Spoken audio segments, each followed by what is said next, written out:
Of Agriculture, by Abraham Cowley. The first wish of Virgil, as you will find anon by his verses, was to be a good philosopher, the second, a good husbandman, and God, whom he seemed to understand better than most of the most learned heathens, dealt with him just as he did with Solomon, because he prayed for wisdom in the first place, he added all things else, which were subordinately to be desired. He made him one of the best philosophers, and the best husbandman, and, to adorn and communicate both those faculties, the best poet. He made him, besides all this, a rich man, and a man who desired to be no richer, O fortunate exceedingly, who knew his own good fortune. Virgil. To be a husbandman, is but a retreat from the city, to be a philosopher, from the world, or rather, a retreat from the world, as it is man's, into the world, as it is God's. But, since nature denies to most men the capacity or appetite, and fortune allows but to a very few the opportunities or possibility of applying themselves wholly to philosophy, the best mixture of humane affairs that we can make, are the employments of a country life. It is, as Columella calls it, residential sine dubitation proxima et quasi consanguinea sapientiae, the nearest neighbor, or rather next in kindred, to philosophy. Varro says, the principles of it are the same which Ennius made to be the principles of all nature, earth, water, air, and the Sunday. It does certainly comprehend more parts of philosophy than any one profession, art, or science, in the world besides, and therefore Cicero says, the pleasures of a husbandman, mihi ad sapientis vitam proxim videnter accidere, come very nigh to those of a philosopher. There is no other sort of life that affords so many branches of praise to a panegyrist, the utility of it, to a man's self, the usefulness, or rather necessity, of it to all the rest of mankind, the innocence, the pleasure, the antiquity, the dignity. The utility, I mean plainly the lucre of it, is not so great, now in our nation, as arises from merchandise and the trading of the city, from whence many of the best estates and chief honors of the kingdom are derived. We have no men now fetched from the plow to be made lords, as they were in Rome to be made consuls and dictators, the reason of which I conceive to be from an evil custom, now grown as strong among us as if it were a law, which is, that no men put their children to be bred up apprentices in agriculture, as in other trades, but such who are so poor, that, when they come to be men, they have not wherewithal to set up in it, and so can only farm some small parcel of ground, the rent of which devours all but the bare subsistence of the tenant, whilst they who are proprietors of the land are either too proud, or, for want of that kind of education, too ignorant, to improve their estates, though the means of doing it be as easy and certain in this, as in any other track of commerce. If there were always 2,000 or 3,000 youths, for 7 or 8 years, bound to this profession, that they might learn the whole art of it, and afterwards be enabled to be masters in it, by a moderate stock, I cannot doubt but that we should see as many aldermen's estates made in the country, as now we do out of all kind of merchandising in the city. There are as many ways to be rich, and, which is better, there is no possibility to be poor, without such negligence as can neither have excuse nor pity, for a little ground will, without question, feed a little family, and the superfluities of life, which are now in some cases by custom made almost necessary, must be supplied out of the superabundance of art and industry, or contemned by as great a degree of philosophy.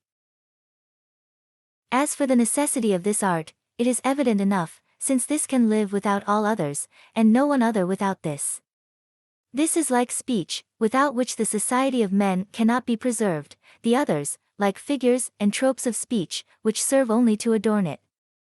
Many nations have lived, and some do still, without any art but this, not so elegantly, I confess, but still they live, and almost all the other arts, which are here practiced, are beholding to this for most of their materials. The innocence of this life is the next thing for which I commend it, and if husbandmen preserve not that, they are much to blame, for no men are so free from the temptations of iniquity. They live by what they can get by industry from the earth, and others, by what they can catch by craft from men. They live upon an estate given them by their mother, and others, upon an estate cheated from their brethren. They live, like sheep and kine, by the allowances of nature, and others, like wolves and foxes, by the acquisitions of rapine. And, I hope, I may affirm, without any offense to the great, that sheep and kine are very useful, and that wolves and foxes are pernicious creatures. They are, without dispute, of all men, the most quiet and least apt to be inflamed to the disturbance of the commonwealth. Their manner of life inclines them, and interest binds them, to love peace. In our late mad and miserable civil wars, all other trades, even to the meanest, set forth whole troops, and raised up some great commanders, who became famous and mighty for the mischiefs they had done. But I do not remember the name of any one husbandman, who had so considerable a share in the 20 years' ruin of his country, as to deserve the curses of his countrymen. And if great delights be joined with so much innocence, I think it is ill done of men not to take them here, where they are so tame, and ready at hand, rather than hunt for them in courts and cities, where they are so wild, and the chase so troublesome and dangerous. We are here among the vast and noble scenes of nature, we are there among the pitiful shifts of policy, we walk here in the light and open ways of the divine bounty, we grope there in the dark and confused labyrinths of humane malice. Our senses are here feasted with the clear and genuine taste of their objects, which are all sophisticated there, and for the most part overwhelmed with their contraries. Here, pleasure looks, methinks, like a beautiful, constant, and modest wife. It is there an impudent, fickle, and painted harlot. Here, is harmless and cheap plenty, there, guilty and expenseful luxury. I shall only instance in one delight more, the most natural and best-natured of all others, a perpetual companion of the husbandman, and that is, his satisfaction of looking round about him, and seeing nothing but the effects and improvements of his own art and diligence, to be always gathering of some fruits of it, and at the same time to behold others ripening, and others budding, to see all his fields and gardens covered with the beauteous creatures of his own industry, and to see, like God, that all his works are good on this side and on that gather the Orkneys, joys pervade the silent breast of the farmer. On his heartstring a secret joy does strike. The antiquity of his art is certainly not be contested by any other. The 3 first men in the world were a gardener, a ploughman, and a grazier, and if any man object, that the second of these was a murderer, I desire he would consider, that as soon as he was so, he quitted our profession, and turned builder. It is for this reason, I suppose, that Ecclesiasticus forbids us to hate husbandry, because, says he, the Most High has created it. We were all born to this art, and taught by nature to nourish our bodies by the same earth out of which they were made, and to which they must return, and pay at last for their sustenance. Behold the original and primitive nobility of all those great persons, who are too proud now, not only to till the ground, but almost to tread upon it. We may talk what we please of lilies, and lions rampant, and spread eagles, in fields d'or or d'argent, but, if heraldry were guided by reason, a plow in a field arable would be the most noble and ancient arms. All these considerations make me fall into the wonder and complaint of Columella, how it should come to pass that all arts or sciences, for the dispute, which is an art, and which a science, does not belong to the curiosity of us husbandmen, metaphysic, physic, morality, mathematics, logic, rhetoric, and which are all, I grant, good and useful faculties, except only metaphysic, which I do not know whether it be anything or no, but even vaulting, fencing, dancing, attiring, cookery, carving, and such like vanities, should all have public schools and masters, and yet that we should never see or hear of any man, who took upon him the profession of teaching this so pleasant, so virtuous, so profitable, so honorable, so necessary art. A man would think, when he's in serious humor, that it were but a vain, irrational, and ridiculous thing for a great company of men and women to run up and down in a room together, in 100 several postures and figures, to no purpose, and with no design, and therefore dancing was invented first, and only practiced antiently, in the ceremonies of the heathen religion, which consisted all in mummery and madness, the latter being the chief glory of the worship, and accounted divine. Inspiration, this, I say, a severe man would think, though I dare not determine so far against so customary a part, now, of good breeding. And yet, who is there among our gentry, that does not entertain a dancing master for his children, as soon as they are able to walk? But did ever any father provide a tutor for his son, to instruct him betimes in the nature and improvements of that land which he intended to leave him? That is at least a superfluity, and this a defect, in our manner of education, and therefore I could wish, but cannot in these times much hope to see it, that one college in each university were erected, and appropriated to this study, as well as there are to medicine and the civil law. There would be no need of making a body of scholars and fellows with certain endowments, as in other colleges. It would suffice, if, after the manner of halls in Oxford, there were only 4 professors constituted, for it would be too much work for only one master, or principal, as they call him there, to teach these 4 parts of it: first, oration, and all things relating to it; secondly, pasturage; thirdly, gardens, orchards, vineyards, and woods; fourthly, all parts of rural economy, which would contain the government of bees, swine, poultry, decoys, ponds, and sea, and all that which Varro calls Velaticas passions, together with the sports of the field, which ought to be looked upon not only as pleasures, but as parts of housekeeping, and the domestical conservation and uses of all that is brought in by industry abroad.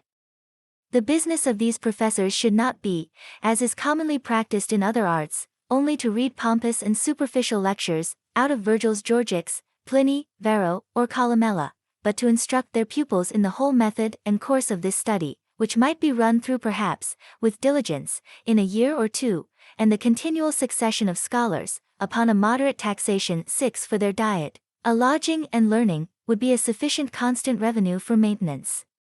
of the house and the professors, who should be men not chosen for the ostentation of critical literature, but for solid and experimental knowledge of the things they teach, such men, so industrious and public-spirited, as I conceive Mr. Hartlib to be, if the gentleman be yet alive. But it is needless to speak further of my thoughts of this design, unless the present disposition of the age allowed more probability of bringing it into execution. What I have further to say of the country life, shall be borrowed from the poets, who were always the most faithful and affectionate friends to it. Poetry was born among the shepherds, the muses still love their own native place, has secret charms, which nothing can deface. The truth is, no other place is proper for their work. One might as well undertake to dance in a crowd, as to make good verses in the midst of noise and tumult. As well might corn, as verse, in cities grow. In vain the thankless glebe we plow and sow, against unnatural soil in vain we strive. 'Tis not a ground, in which these plants will thrive. It will bear nothing but the nettles and thorns of satire, which grow most naturally in the worst earth, and therefore almost all poets, except those who were not able to eat bread without the bounty of great men, that is, without what they could get by flattering of them, have not only withdrawn themselves from the vices and vanities of the grand world, they have raised their head above both human vices and vanities. Ovid into the innocent happiness of a retired life, but have commended and adorned nothing so much by their ever-living poems. Hesiod was the first or second poet in the world that remains yet extant, if Homer, as some think, preceded him, but I rather believe they were contemporaries, and he is the first writer too of the art of husbandry, and he has contributed, says Columella, not a little to our profession. I suppose he means not a little honor, for the matter of his instructions is not very important. His great antiquity is visible through the gravity and simplicity of his style. The most acute of all his sayings concerns our purpose very much, and is couched in the reverend obscurity of an oracle. The half is more than the whole. The occasion of the speech is this: his brother Perses had, by corrupting some great men, great bribe-eaters he calls them, gotten from him the half of his estate. It is no matter, says he, they have not done me so much prejudice, as they imagine. Unhappy they, to whom God hath revealed, by a strong light which must their sense control, that half a great estate's more than the whole. Unhappy, from whom still concealed does lie of roots and herbs, the wholesome luxury. This I conceive to be honest Hesiod's meaning. From Homer, we must not expect much concerning our affairs. He was blind, and could neither work in the country nor enjoy the pleasures of it. His helpless poverty was likeliest to be sustained in the richest places. He was to delight the Grecians with fine tales of the wars and adventures of their ancestors. His subject removed him from all commerce with us, and yet, methinks, he made a shift to shew his goodwill a little. For, though he could do us no honor in the person of his hero Ulysses, much less of Achilles, because his whole time was consumed in wars and voyages, yet he makes his father Laertes a gardener all that while, and seeking his consolation for the absence of his son in the pleasure of planting, and even during his own grounds. Ye see, he did not contemn us peasants, nay, so far was he from the insolence, that he always styles Eumaeus, who kept the hogs, with wonderful respect, the divine swineherd. He could ha done no more for Menelaus or Agamemnon. And Theocritus, a very antient poet, but he was one of our own tribe, for he wrote nothing but pastorals, gave the same epithet to an husbandman. The divine husbandman replied to Hercules, who was but himself. These were civil Greeks, and who understood the dignity of our calling. Among the Romans we have, in the first place, our truly divine Virgil, who, though, by the favor of Maecenas and Augustus, he might have been one of the chief men of Rome, yet chose rather to employ much of his time in the exercise, and much of his immortal wit in the praise and instructions, of a rustic life, who, though he had written, before, whole books of pastorals and Georgics, could not abstain, in his great and imperial poem, from describing Evander, one of his best princes, as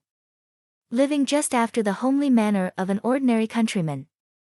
He seats him in a throne of maple, and lays him but upon a bear's skin. The kine and oxen are lowing in his courtyard, the birds under the eaves of his window call him up in the morning, and when he goes aboard, only 2 dogs go along with him for his guard. At last, when he brings Aeneas into his royal cottage, he makes him say this memorable compliment, greater than even yet was spoken at the Escurial, the Louvre, or our Whitehall: "This humble roof, this rustic court," said he, "received Alcides. Crowned with victory, scorn not, great guest, the steps where he has trod, but contemn wealth, and imitate a god." The next man, whom we are much obliged to, both for his doctrine and example, is the next best poet in the world to Virgil, his dear friend Horace, who, when Augustus had desired Maecenas to persuade him to come and live domestically, and at the same table with him, and to be Secretary of State of the whole world under him, or rather jointly with him, for he says, Uti nos in epistolis scribendis adjuvet, 9 could not be tempted to forsake his Sabine, or to burden manor, for so rich and so glorious a trouble. There was never, I think, such an example as this in the world, that he should have so much moderation and courage as to refuse an offer of such greatness, and the emperor so much generosity and good nature as not to be at all offended with his refusal, but to retain still the same kindness, and express it often to him in most friendly and familiar letters, part of which are still extant. If I should produce all the passages of this excellent author upon the several subjects which I treat of in this book, I must be obliged to translate half his works, of which I may say more truly than, in my opinion, he did of Homer, who says, more plainly and better than Chrysippus and Crantor, what is beautiful, what base, what useful, what the opposite of these. I shall content myself upon this particular theme with 3 only, one out of his odes, the other out of his satires, the third out of his epistles, and shall forbear to collect the suffrages of all other poets, which may be found scattered up and down through all their writings, and especially in Martial's. But I must not omit to make some excuse for the bold undertaking of my own unskilful pencil upon the beauties of a face that has been drawn before by so many great masters, especially, that I should dare to do it in Latine verses, though of another kind, and have the confidence to translate them. I can only say that I love the matter, and that ought to cover many faults, and that I run not to contend with those before me, but follow to applaud them.